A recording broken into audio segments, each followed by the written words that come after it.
మన గుంతకల్ న్యూస్ ని లైక్ చేయండి, షేర్ చేయండి, సబ్స్క్రైబ్ చేయండి. మన గుంతకల్ న్యూస్ లో లైక్ చేయండి, సబ్స్క్రైబ్ చేయండి అండ్ షేర్ చేయండి. థాంక్యూ. మన గుంతకల్లు న్యూస్ కి స్వాగతం.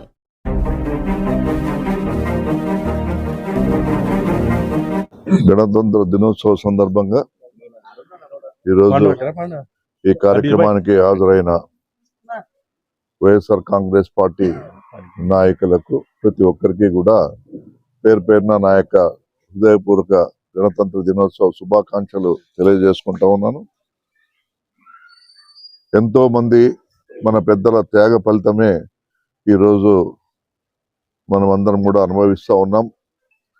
ప్రాణాలు ఒడ్డి బ్రిటిష్ వారితో పోరాడి కొన్ని సంవత్సరాలుగా ఆ పోరాటం సాగిన తర్వాత మరి మనకి స్వతంత్రం వచ్చిన విషయం అందరికీ తెలిసిందే. ఏది ఏమైనప్పటికీ కూడా ప్రతి భారతీయుడు కూడా మన దేశం కోసం, దేశ ఔన్నత్యం కోసం మరి అందరూ కూడా పాటుపడాల్సిన అవసరం ఎంతైనా ఉంది. ప్రధానంగా మన దేశం రైతు బిడ్డలపైన ఆధారపడి ఉంది. ఈరోజు మన ప్రగతికి నిదర్శనమే ఒక రైతు. అటువంటి రైతుకు మేలు జరిగే విధంగా రాష్ట్ర ప్రభుత్వాలు అయితేనేమి, కేంద్ర ప్రభుత్వం అయితేనేమి మరి మంచి కార్యక్రమాలు చేసి రైతులకు మేలు జరిగే కార్యక్రమాలను ముందుకు తీసుకొచ్చి ముందుగా రైతును నిలబెట్టే విధంగా ఈ యొక్క ప్రభుత్వాలు పనిచేసే దిశగా ముందుకు పోవాలని నేను మనస్ఫూర్తిగా కోరుకుంటా ఉన్నాను. ఏది ఏమైనప్పటికీ కూడా స్వతంత్రం అనేది కొద్ది వరకే మనము దాన్ని వాడుకోవాలా. ఏదో స్వతంత్రం ఉంది కదా అని మనం ఇష్టానుసారము ప్రవర్తించుకోకుండా మన యొక్క గౌరవ భారత మాత మనకిచ్చిన ఈ గౌరవాన్ని మనం అందరం కూడా మరి ముందుకు తీసుకుపోయే విధంగా ప్రతి ఒక్క యువత కూడా ముందుకు రావాలని కూడా మనస్ఫూర్తిగా కోరుకుంటూ ఈ గణతంత్ర దినోత్సవ సందర్భంగా అందరికీ కూడా మరోసారి ధన్యవాదాలు తెలియజేసుకుంటూ విరమించుకుంటాం. రిపబ్లిక్ డే సందర్భంగా ఈ రోజు మరి ఈ కార్యక్రమానికి వచ్చినటువంటి నాయకులందరికీ కూడా 77వ గణతంత్ర దినోత్సవ శుభాకాంక్షలు తెలియజేస్తున్నాను.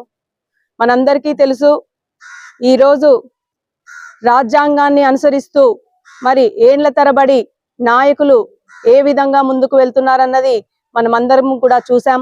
మరి గత పాలకులు ఎంతో విలువలతో కూడిన రాజకీయాలు చేస్తే మరి ఇప్పుడు గెలిచిన ప్రభుత్వాల్లో మరి కూటమి ప్రభుత్వం చేస్తున్నటువంటి అరాచకాలను, అది కూడా మళ్ళీ రెడ్ బుక్ రాజ్యాంగం అని చెప్పేసి కొత్తగా అమలు చేసి మరి వాళ్ళు ఏదో ఉద్ధరిస్తున్నట్టు ఈ రోజు మరి ప్రజలను ఇబ్బంది పెట్టే పరిస్థితుల్లో మరి ఈ ప్రభుత్వాలన్నీ కూడా ఉన్నాయి అంటే ఎంత సిగ్గుచేటో మనం ఒక్కసారి ఆలోచన చేయాలి. గతంలో గొప్ప నాయకులు ఎంతో కష్టపడి దేశాలు తిరిగి మరి ఇటువంటి రాజ్యాంగాన్ని రచించేది మనమంతా కూడా చూసాం. మరి ఇప్పుడు నాయకులైతేనేమి, మరి ఇప్పుడు కూటమి పాలకులైతేనేమి ప్రజలను ఏ మాత్రం కూడా పట్టించుకోకుండా రెడ్ బుక్ రాజ్యాంగాన్ని అమలు చేసి ప్రజలను, నాయకులను ఇబ్బంది పెడుతున్నారు.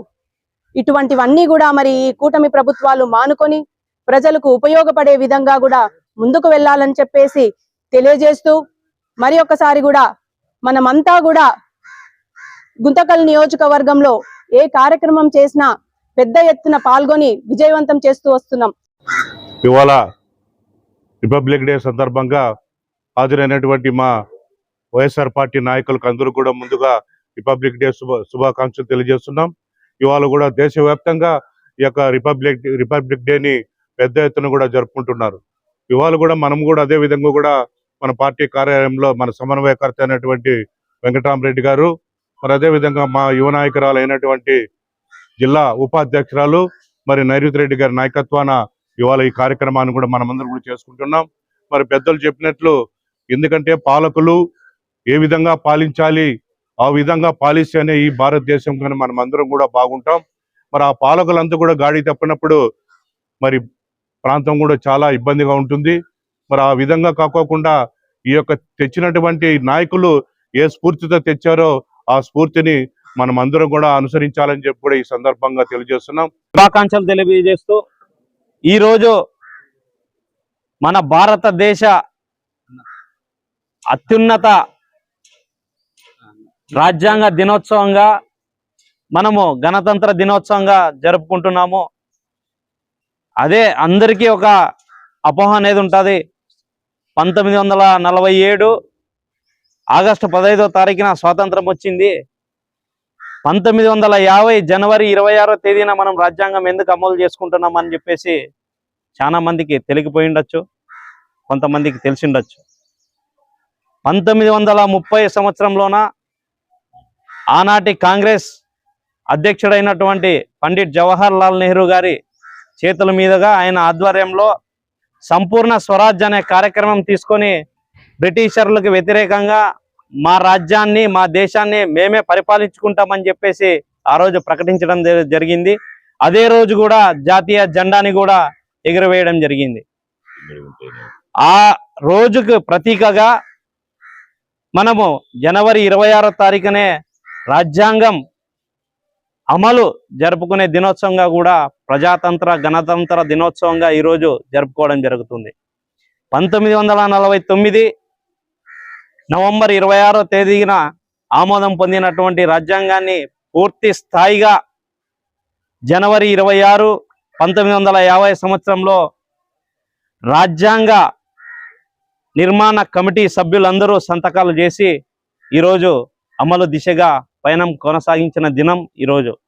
ఎందుకంటే అతిపెద్ద లిఖిత రాజ్యాంగమైనటువంటి భారత రాజ్యాంగం ప్రపంచ దేశాల్లోనే ఏ దేశానికి కూడా లేనటువంటి రాజ్యాంగ హక్కులు కల్పించినటువంటి రాజ్యాంగ డ్రాఫ్టింగ్ చైర్మన్ అయినటువంటి మన డాక్టర్ బిఆర్ అంబేద్కర్ గారి అడుగుజాడల్లో ఆయన ఆధ్వర్యంలో కొనసాగినటువంటి కమిటీ సభ్యులందరూ అన్ని క్రోడీకరించి అతిపెద్ద రాజ్యాంగంగా అవతరించినటువంటి భారత రాజ్యాంగాన్ని శిరస్సు వంచి నమస్కరించడం జరుగుతుంది.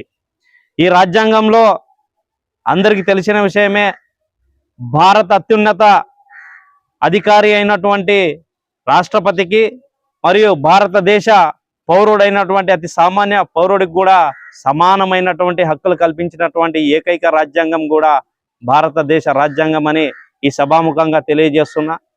అతి సామాన్యుడైనటువంటి టీ అమ్ముకునే ఒక వ్యక్తి కూడా భారత అత్యున్నత స్థానాన్ని అంటే దేశ ప్రధానిగా కొనసాగించడం కూడా మనం చూస్తున్నాం. ఇటువంటి భారత రాజ్యాంగం లిఖించినటువంటి డాక్టర్ బిఆర్ అంబేద్కర్ గారికి జోహార్ తెలుపుతూ ఈ కార్యక్రమానికి నాకు ఈ సదవకాశం ఇచ్చినటువంటి పార్టీ నాయకులకు, పెద్దలకు అందరికీ నమస్కరిస్తున్నాను.